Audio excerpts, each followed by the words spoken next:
Good morning. It is Friday, August 30th, 2024. Back here for Daily Shakeup number 944.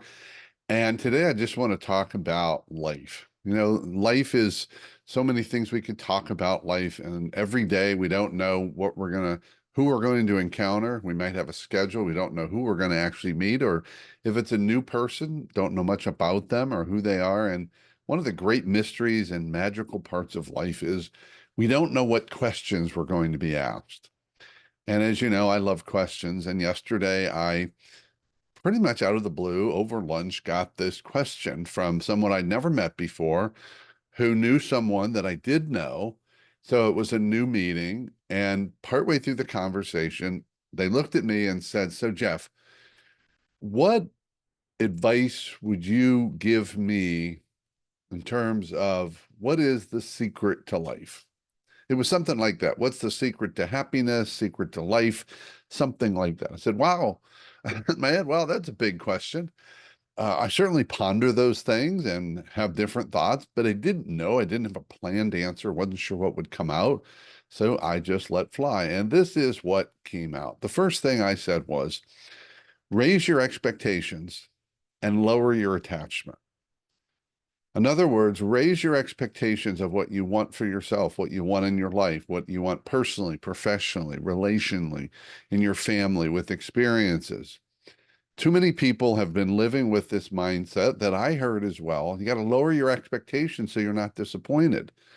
Well, that doesn't make sense to me. Why would I want to have a lesser life to minimize the risk of disappointment? Because disappointment, while we're going to have disappointments, disappointment is not assured with every expectation. So I said, raise your expectations, but lower your attachment, the attachment to the outcome, or that you need that outcome. You need that expectation to be fulfilled in order for you to feel fulfilled, to feel complete, to feel worthy, to feel like you've got a rich life. So there's a lot more to that, but first thing I said was raise your expectations, lower your attachment to those outcomes.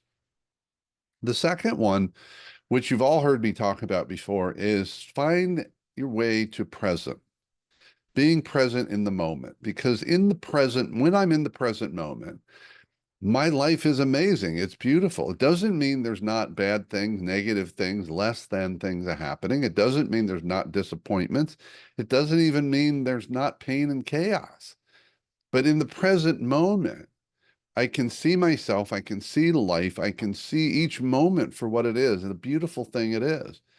And so I often tell people that my life is very rich. It's incredibly rich, even on my worst day, because I have bad days.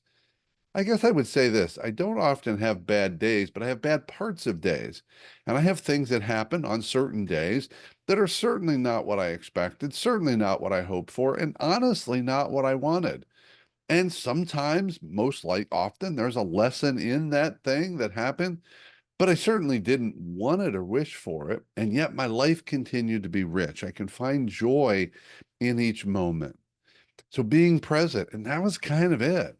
That was kind of it. Be open, I guess, is part of it. Be curious, because curiosity allows me to have experiences no matter what the external so-called reality is. I can have an experience that is more to my liking than whatever's happening. And I guess the last thing I think I said was own the power of choice and of choices. Every day I've got choices. We've got unlimited choices every day. We don't have every possible choice, but we have massive choices every day. And those choices that I make determine what happens and what experience I have and whether my life is rich. And one of those choices is how I choose to see myself and how I choose to see my day and how I choose to see my life and my all my experiences. So that's what came up for me. I hope some tidbit in there mattered to you. Um, Pick and choose, maybe pick at it. Love to hear your comments. Add on, sharing the comments here. What's important to you? What makes a successful, happy, rich life for you? We've all got something to share, and maybe by sharing, we can each find just a little bit more gold every day. That's it. Have a fantastic Friday and a wonderful holiday weekend.